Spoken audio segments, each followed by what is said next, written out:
Bora, pessoal, então bom dia. Bora inicializar a nossa aula de revisão para a avaliação de segunda-feira, dia 20, aula de revisão de liberdade e responsabilidade. Pessoal, olhem essas duas palavras, liberdade juntamente com responsabilidade. Será que nós temos livre-arbítrio para tomar as nossas escolhas, as nossas decisões? Somos livres, afinal de contas? Essa vai ser a pergunta principal, certo? Que vai nortear, que vai, portanto, formalizar a nossa aula, certo? Então, bora lá. Gente, como que a gente pode definir liberdade? Vamos começar refletindo sobre as nossas escolhas, certo? O que é liberdade? É você poder escolher o que você vai fazer, o que você vai comer, o que você vai vestir, para onde você vai, para onde você não vai, como você vai viver. Essa é uma pergunta que responde o que é liberdade? Então, já pensem aí com vocês, certo? Nós temos controle sobre as nossas escolhas, sobre as escolhas que fazemos? Vocês têm controle? Ou vocês escolhem assim, sem ter muita opção, né? Ou vocês escolhem sem nem pensar? Vocês têm controle sobre as escolhas de vocês? Mesmo que vocês queiram fazer alguma coisa, vocês conseguem controlar isso, certo?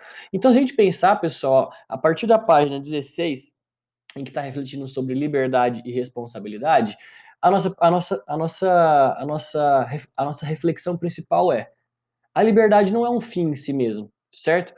Por quê? Porque ela não tem uma fórmula pronta, falar, ó, para você ser livre, você tem que fazer isso, isso e isso, né? Uma coisa já pronta para você, um caminho, uma carta, um protocolo que alguém te entrega, fala para você ser livre, você tem que seguir essas instruções aqui. Isso não existe, pessoal. A liberdade não é algo pronto, não é algo que já veio, certo? A liberdade é algo que a gente constrói ao longo da nossa vida e a gente vai aprendendo, né, a exercer a nossa liberdade, certo? É por isso que a gente deve refletir sobre as escolhas que a gente faz e ter o controle sobre essas escolhas, certo? Saber lidar com essas escolhas, portanto, ok? Bora lá então. Pessoal, tem uma reflexão para poder ilustrar isso que a gente está falando, que compara, né? Compara o comportamento de cupins, certo? O comportamento de cupins, e depois um outro conto na página 17 que compara o comportamento dos seres humanos com relação às escolhas. Bora tentar entender então.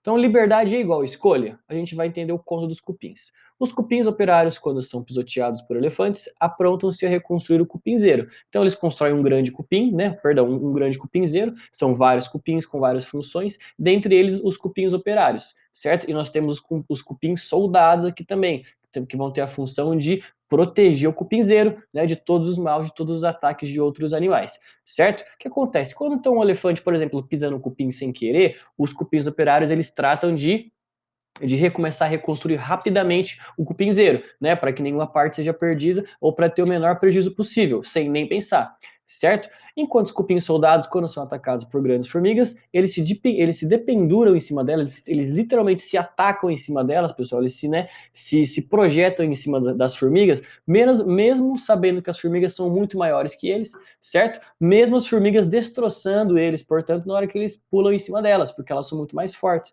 né? Então, tentando proteger o resto dos outros cupins, eles são despedaçados pelas grandes mandíbulas das formigas, certo? Então, tentando defender, portanto, o cupinzeiro, ok? Aí pensem comigo, a gente tem, né, na página 17, ali a história sobre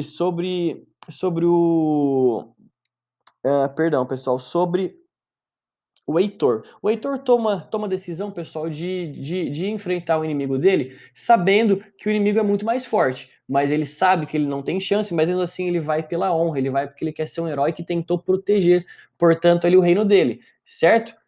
Pessoal, se a gente comparar o comportamento dos cupins com o comportamento do Heitor, ele é parecido, né? Mas tem alguma coisinha que diferencia. Será que o cupim sabe da consequência? Será que o cupim sabe? Ele tem consciência, né, que se ele defender o cupinzeiro, ele vai morrer de qualquer forma? Ou seria da natureza dele já seguir aquilo sem nem pensar, porque ele não tem consciência igual a nós, né? Então pensem lá, assim como os cupins, nós seres humanos sofremos as consequências dos nossos atos, certo? Mas todos aqueles que nos cercam também são afetados, ou seja, quando a gente convive em sociedade, a gente não tá só afetando a nós mesmos pelas nossas escolhas, né? Que tem consequências. Nós estamos afetando aqueles que vivem com a gente, certo? Então, por exemplo, ali, você decide